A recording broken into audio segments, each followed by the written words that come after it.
Hello friends, welcome to Dharan Academy. நம்ம இன்னைக்கு இந்த வீடியோ பதிவில் என்ன பற்றி பார்க்க போகிறோம் அப்படின்னா மார்னிங் மேக்ஸ் 2.0ல ஆப்டிடியூட்லேருந்து ஒரு 5 கணக்கு நம்ம வந்து பார்க்க போகிறோம். ஸோ இதுக்கு முன்னாடி போட்ட வீடியோ பதிவை பார்க்க நீங்கள் டிஸ்கிரிப்ஷன் அதுக்கு லிங்க் கொடுத்துருக்கேன், அதை நீங்கள் பார்த்துக்கலாம். ஸோ இந்த வீடியோ பதிலேருந்து பார்த்தீங்க அப்படின்னா ஃபர்ஸ்ட் வந்து பார்த்தீங்க அப்படின்னா ஒரு குறிப்பிட்ட வருடத்தில் ஒரு நகரத்தின் மக்கள் தொகை 5% அதிகரிக்கிறது, மேலும் அதற்கு அடுத்த வருடத்தில் மக்கள் தொகை 5% குறைகிறது.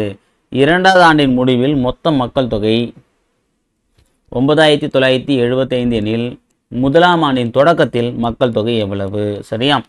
ஸோ ஆக்சுவலாக இந்த கணக்கே வந்து பார்த்திங்கன்னா நம்ம தமிழில் படிக்கும்போது நமக்கு அண்டர்ஸ்டாண்டிங் ஆகாது.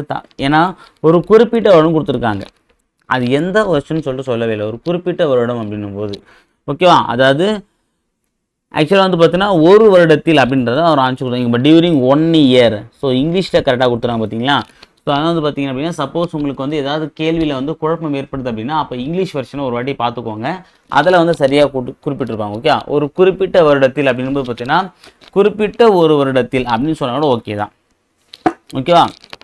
ஆனால் அது எந்த வருஷன்றதை நம்ம சொல்ல முடியாமல், அப்போ நம்ம வந்து இது அந்த அர்த்தம் வந்து புரியாமல் இருக்கும். நம்ம வந்து டெப்த்தாக யோசித்து பார்த்தோன்னா ஈஸியாக புரிஞ்சுக்கலாம். ஒரு குறிப்பிட்ட வருடம், அதாவது ஒரு வருடத்தை தான் இப்படி சொல்கிறாங்கன்னு நம்ம தெரிஞ்சுக்கலாம். ஆனால் நம்ம மேலோட்டம் படிக்கும்போது ஒரு குறிப்பிட்டன்றது நமக்கு வந்து ஈஸியாக அண்டர்ஸ்டாண்ட் ஆகாது. அப்போது ஒரு வாட்டி தமிழில் எதனா குழப்பம் ஏற்படுது அப்படின்னா அப்போது ஆங்கிலத்தை ஒரு வாட்டி வந்து பார்த்துக்கோங்க, சரியா. ஓகே, ஃபஸ்ட் இயர் ஓகே 5% வந்து பார்த்திங்கன்னா இன்க்ரீஸ் ஆகுதாம்பா. அடுத்த வருஷம் வந்து பார்த்தீங்கன்னா செகண்ட் இயர் வந்து 5% வந்து டிக்ரீஸ் ஆகுது. ஓகே, இது ஃபஸ்ட் இயர், இது செகண்ட் இயர், ஓகேவா.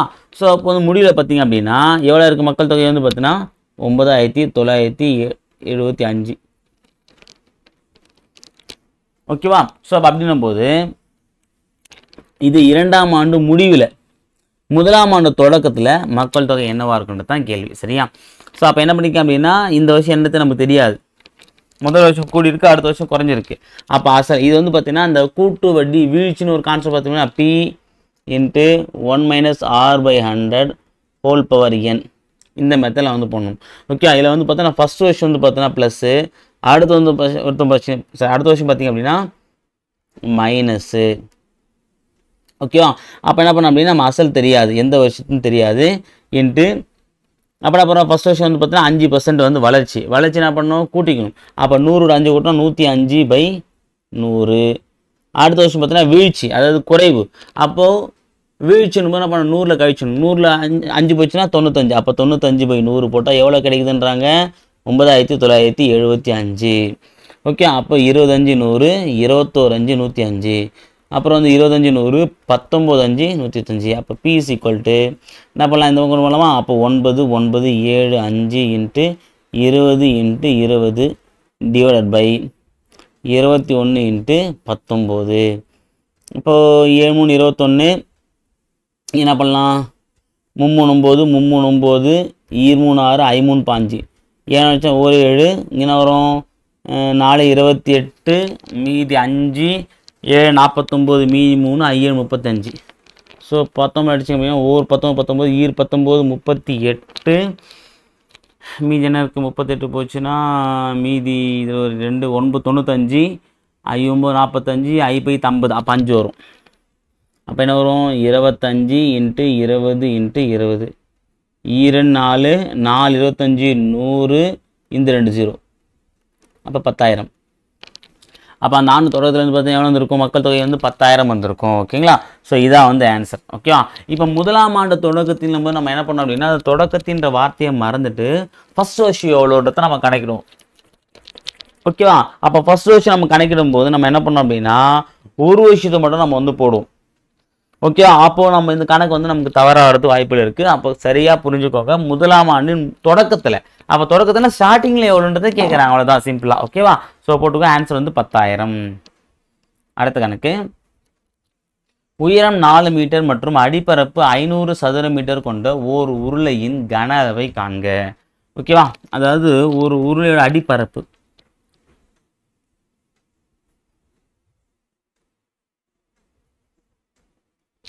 சாரிப்பா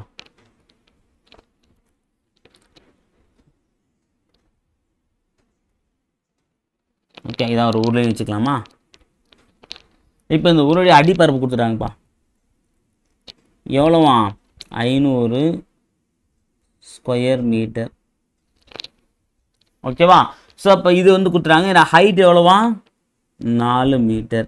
அப்போ அப்படின்னும் போது இந்த உருளையுடைய கனலும் கேட்குறேன். உருளையின் கனல் ஃபார்முலா பைஆர் ஸ்கொயர் ஹெச். இதான் வந்து அதனுடைய கனலுக்குன்னு ஃபார்முலா. ஓகேவா? ஸோ அப்போ அப்படின்னும் போது பார்த்தீங்க அப்படின்னா அப்போ உருளையின் கன அளவு அப்படின்னும் போது இங்கே வந்து அடிப்பரப்பு தான் கொடுத்துருக்காங்க. நமக்கு வந்து ஆரம் கிடைச்சாதான் நம்ம வந்து பண்ண முடியும். ஓகேவா? ஆனால் இங்கே வந்து இன்டைரக்டாக நமக்கு ரொம்ப கணக்கை வந்து ஈஸிப்படுத்திருக்காங்க. அடிப்பரப்புனா வந்து பார்த்தோன்னா வட்டம். வட்டம் தான் அடிப்பரப்பு. வட்டத்தின் பரப்பளவு என்ன ஃபார்முலா பைஆர் ஸ்கொயர். அப்போ பைஆர் ஸ்கொயர் எடுத்து எவ்வளோ 500. நமக்கு பைஆர் ஸ்கொயர் வந்து 500 போட்டோம் அப்படின்னா இன்ட்டு ஹெச் என்னது 4 5 20 2 0. அப்போ 2000 மீட்டர் கியூப். முடிஞ்சு போச்சு. நம்ம ஆரை கண்டுபிடிக்க வேண்டிய வேலையே இல்லை. ஓகே, அடிப்பரப்பே கொடுத்துட்டாங்க.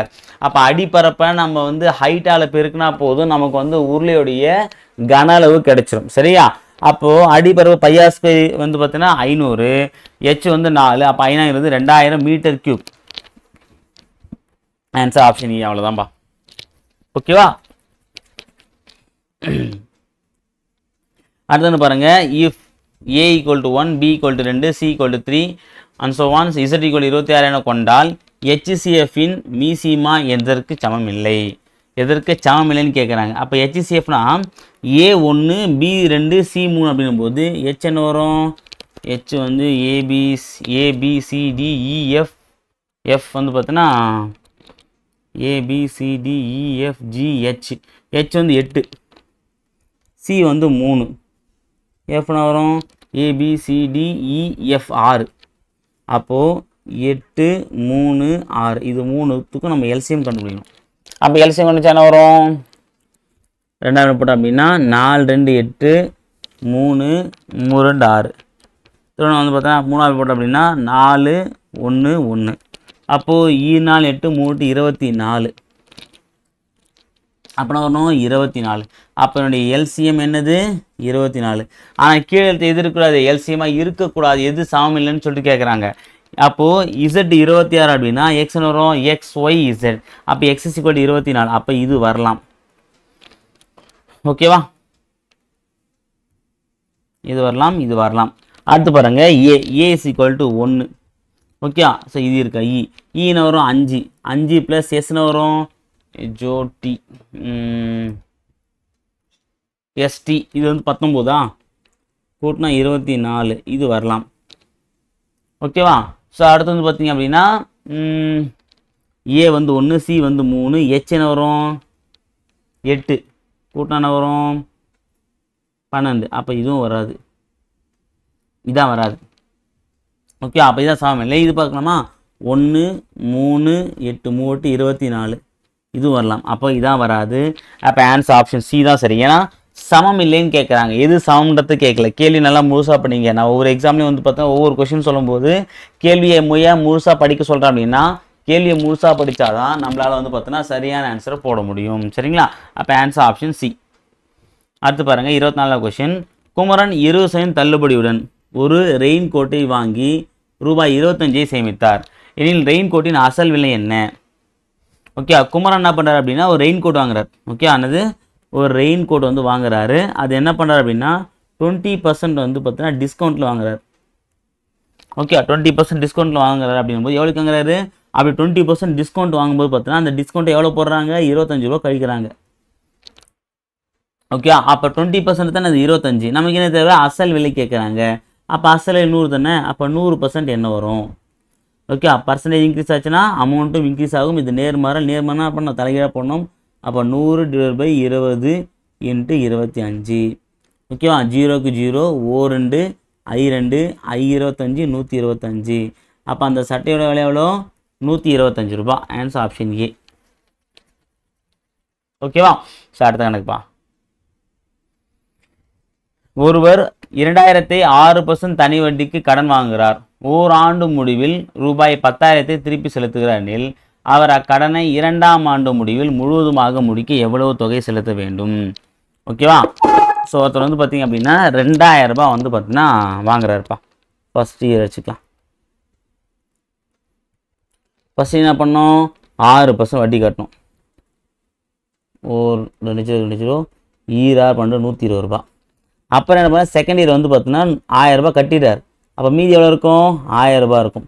இந்த 1000 ரூபாய்க்கு செகண்ட் இயர் என்ன பண்ணணும் வட்டி கட்டணுமா 6% போட்டோம் அப்படின்னா 0000 60. அப்போது 120 60 கூட்டினா 180. ஓகேவா? சரி, 2ஆம் ஆண்டு முடிவில் முழுவதுமாக அவர் முடிக்கணும் அப்படின்னா 1000 ரூபாய் அசலை கழிச்சுப்பான்னு சொல்லிட்டாரு. ஓகே, வட்டி வந்து சொல்ல. அப்போ ஃபர்ஸ்ட் வருஷம் என்ன பண்ணாங்க 2000 ரூபாய் தான் வட்டி போட்டிருப்பாங்க. 2வது வருஷம் 1000 ரூபாய் தான் போடணும். ஏன்னா 1000 ரூபாய் தான் அவர் அசலை வந்து கொடுத்துட்டார்ல, அப்போ வந்து வட்டிலாம் கழிப்பாங்க. அப்போ வட்டி வந்து பார்த்தீங்கன்னா 60 ரூபாய் வருது. அப்போது 180 ப்ளஸ் வந்து பார்த்தீங்கன்னா 2வது வருஷம் என்ன ஆல்ரெடி 1000 ரூபாய் கட்டிட்டாரு. அப்போ இன்னும் ஒரு 1000 ரூபாய் சேர்த்தோம் அப்படின்னா 1180 ரூபா கட்டணும். அப்போது 2ஆம் ஆண்டு முடிவில் அவர் வந்து பார்த்தீங்கன்னா எவ்வளோ செலுத்துவார் மொத்தமாக 1180 ரூபா செலுத்துவார். ஆன்சர் ஆப்ஷன் பிப்பா. அவ்வளோதான். சரிங்களா? சரி, ஓகே ஃப்ரெண்ட்ஸ், இந்த அடுத்த கணக்கு. ஸோ இந்த வீடியோ வந்து பார்த்தீங்க அப்படின்னா ஒட்டு மொத்தமாக வந்து நம்ம வந்து ஒரு 5 கணக்கு நம்ம வந்து பார்த்தோம்னா ஆப்டிடியூட்லேருந்து அடுத்த வீடியோ பற்றியில் ரீசனிங் பார்ட்லேருந்து ஒரு 5 கணக்கை வந்து பார்க்கலாம். அதுவரை உங்களிடமிருந்து விடைபெறுவது அருள் அகாடமி. தேங்க்யூ.